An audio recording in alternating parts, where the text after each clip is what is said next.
So here I have a wonderful, book summary that, The Spirit of Leadership, by Dr. Myles Munroe. A comprehensive, exploration of the inner qualities, that define authentic, leaderships, right? So Dr. Myles Munroe's, right, The Spirit of Leadership, is more than just a book about leadership principles, right? It's a powerful redefinition of what leadership truly means, rather than focusing on external titles or positions. Monroe centers leadership in identity, right, visions, purpose, and personal transformation, right? He argues that the true spirit of leadership begins with and must be cultivated intentionally, not appointed superficially, right? So the first point is, what is leadership is a spirit, not a role. True leadership does not emerge from holding a position's title or office. According to Monroe, leadership is a spirit, a mindset, an internal conviction and a deep sense of purpose that drives one to inspire others.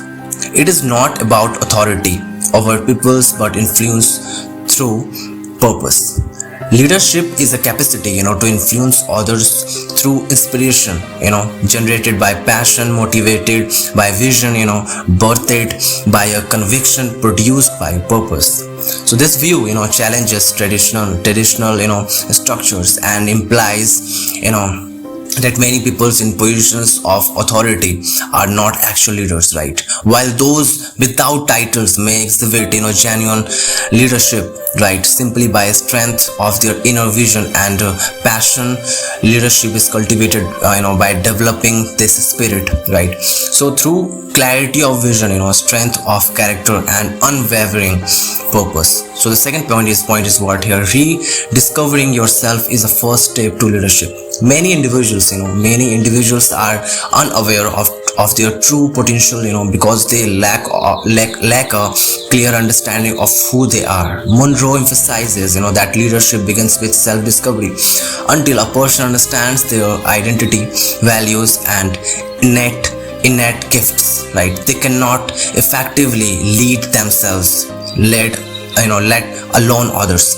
So leadership is not something we find in books or organizations. It's begin when we confront the question, who am I?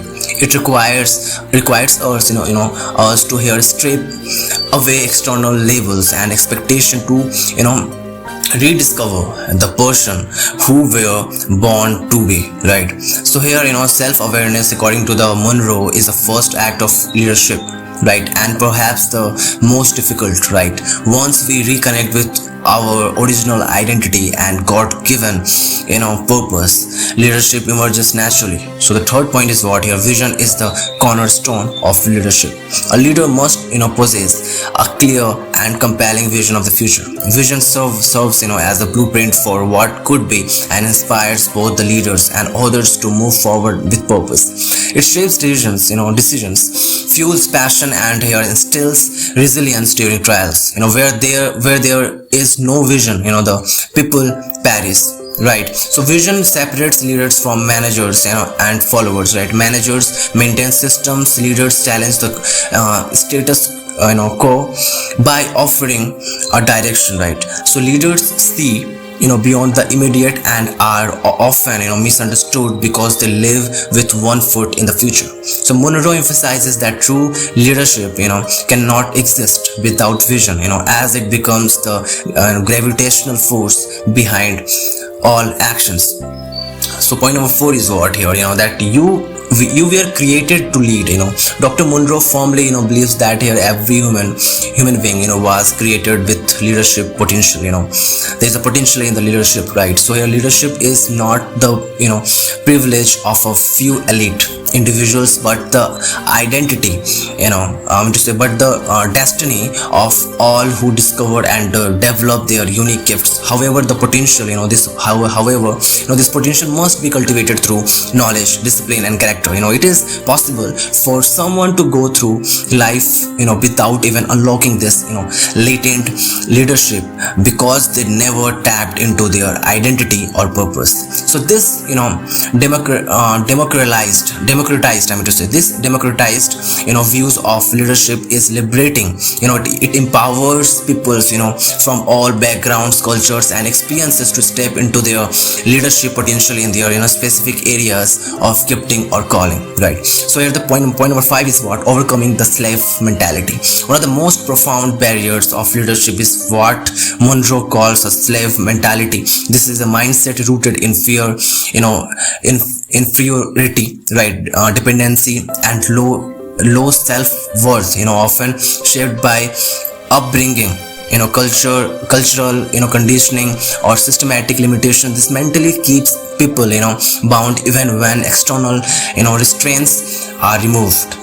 So here, to become a leader, true leader, one must renew their mind and adopt a new mental framework, built to obviously freedom, responsibility, and obviously here a mental and emotional shift from survival to significance, from waiting to initiating, from fear to faith, right? So overcoming this deeply, entrenched mindset is essential for stepping into a spirit of leadership. As long as one remains, captive mentality, right, and the captive mentally, they cannot lead effectively, right? So point number 6 is what? Leaders serve, they don't dominate. Leaders serve, they don't dominate. So contrary to popular belief, leadership is not about control or asserting authority. Monroe emphasizes the principle of servant leadership, the idea that great leaders are those who seek to serve, empower and uplift others rather than dominate them, right? So true leadership is here, expressed through humility, compassion, and the desire to make other better. So this model aligns, with both biblical teachings and modern leadership ethics. So true leadership is not about control but service, right? So leadership becomes transformational when the goal is not self exaltation, but the flourishing of others. Leaders are stewards of, influence, not owners of people of power, right? So point number 7 is what? Character or integrity are non-negotiable. So vision, influence, and skills can become dangerous, right, if not grounded in character, right? According to Monroe, integrity is the foundation of effective leadership. Without it, a leader may succeed, temporarily, but will ultimately, collapse under the weight of hypocrisy or corruption, right? So a leader must be trustworthy, ethical, or here, consistent. But both in private or public life, leadership is a moral responsibility, right? And when vision is not anchored in values, it becomes a threat rather than blessing. So leadership without character produces, exploitation. Therefore, personal integrity is not optional. It is the glue that holds, everything together. Point number 8 is what? Here, leadership demands personal disciplines. Discipline is the path from potential to purpose, right? As we know, according to the Monroe, no one becomes a great leader accidentally. It takes intentional efforts, right? Daily habits and self-control and commitment, to grow. So personal discipline is the ability, to lead oneself first before attempting to lead others. It involves managing time wisely, cultivating, the mind through learning, saying no to distractions, making difficult choices for long-term goals. Great leaders are readers, thinkers, planners, and doers. They don't wait for opportunity; they prepare for them. Point number 9 is what? The world is in crisis because of leadership failure. Monroe concludes, by addressing a global issue, the crisis of leadership. He believes the root of many of the world's problems, whether political, social, or economic, right, is the absence of true leadership. So leaders today, often lack moral compass, vision, and sense of higher purpose. They lead by force, manipulation, or self-interest rather than through service, integrity, and principle. The solution, according to the Monroe, is the new generation of leaders who are motivated not by power but by purpose. These leaders must be equipped spiritually, emotionally, and mentally to lead with conviction and compassion. So here, memorable quotes from the book is here: true leadership is not about control but service, right? Here, you were born to lead, but you must become a leader.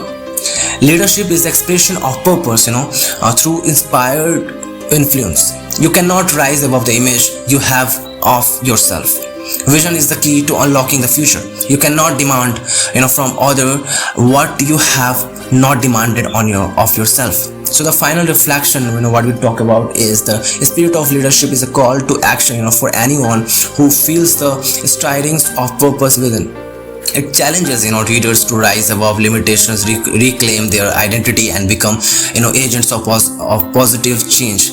Dr. Myles Munroe's, message is timeless and deeply relevant. You were created to lead, but you must discover the spirit of leadership within you, right? So here the spirit of leadership by Dr. Myles Munroe in depth insight is what is the spirit of leadership by Dr. Myles Munroe about. In the spirit of leadership, Dr. Myles Munroe redefines what it means to be a true leader, right? Arguing that leadership is not a matter of titles, roles, or hierarchical status, but a deep-seated mindset rooted in identity, purpose, and conviction. This book challenges here traditional perception,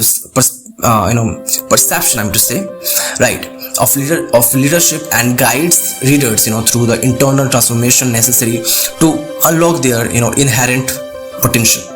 So Dr. Monroe, asserts that every human being, has been born with the capacity and calling to lead in a specific area of gifting or influence. However, due to the social conditioning, limited self-perception and the absence of vision, many individuals many individuals live, right, far below their leadership potential, right? So the book here seeks to eliminate these mental hindrance that we call manacles, that we call obstacles, right? So these mental hindrance by emphasizing the spiritual and psychological foundation, right, of authentic leadership. One of the central theme in the book is the concept that leadership is a spirit, a distinct attitude, belief systems and perspective that fuel one's action.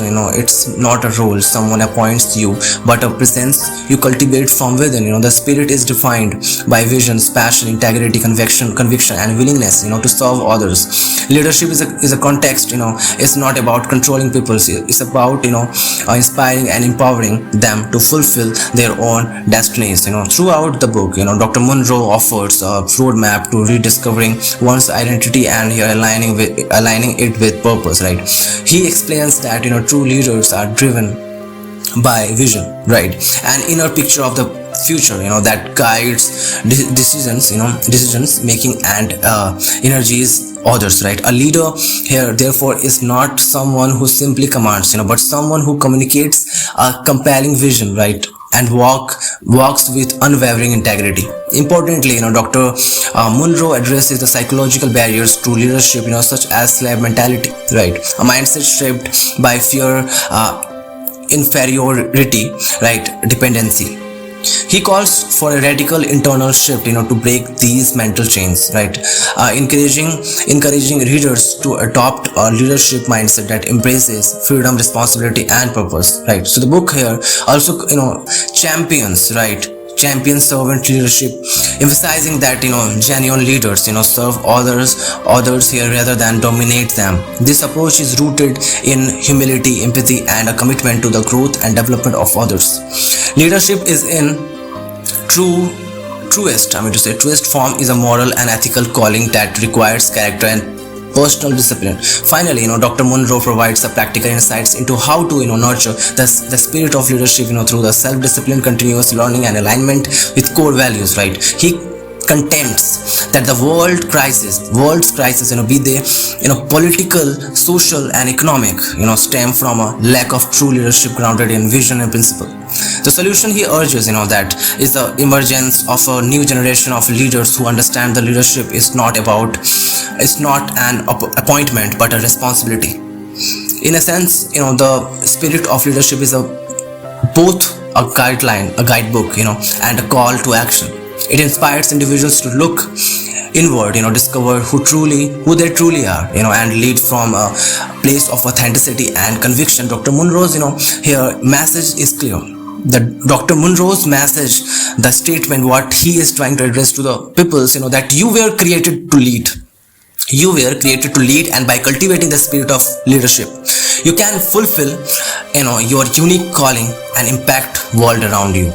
Right. So the spirit of leadership by Dr. Myles Munroe in depth is what here. What is the spirit of leadership by Dr. Munroe about? In the spirit of leadership, Dr. Munroe's here presents a revolutionary exploration of the true essence of leadership. Asserting that it is not about acquiring title positions and exerting power over others. Rather, leadership is fundamentally a spiritual and internal quality. And innate ability within every individuals that needs to be discovered, nurtured, and expressed. Right. According to the Dr. Monroe, leadership begins with a rediscovery of self. Knowing who you are, why you exist, and what you are capable of becoming. Dr. Monroe introduces the concept that leadership is a spirit, a unique attitude, mindset, and belief system that defines a person's approach to life, work, and relationships. This spirit is not something that can conferred by institutions or society, but it is cultivated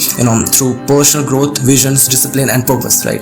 Leadership is therefore not about being appointed or elected. It is about developing the ability to influence others through passion, conviction, and vision. So this book emphasizes that that everyone has been created to lead in their area of gifting. However, the realizations of this potential is often hindered by social conditioning, oppressive systems, and internalized limitation. Dr. Monroe discusses how many people obviously suffer from what he calls slave mentality, a psychological state marked by fear, dependency, and feelings of inferiority. Right. This mentally restricts individuals from recognizing their inherent worth and obviously capacity to lead.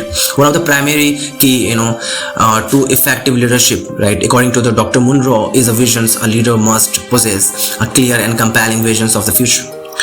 One that not only directs their personal journey, but also inspires others to follow visions, acts as a, compass, providing direction and meaning to decisions and actions. Right? Without visions, leadership becomes here ineffective, and misaligned.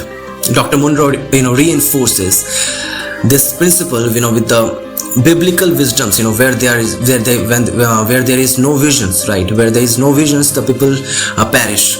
Another essential component, of the leadership spirit is integrity. Dr. Monroe, argues that character is the foundation of sustainable influence. Right. So leadership without moral grounding, becomes manipulating and destructive.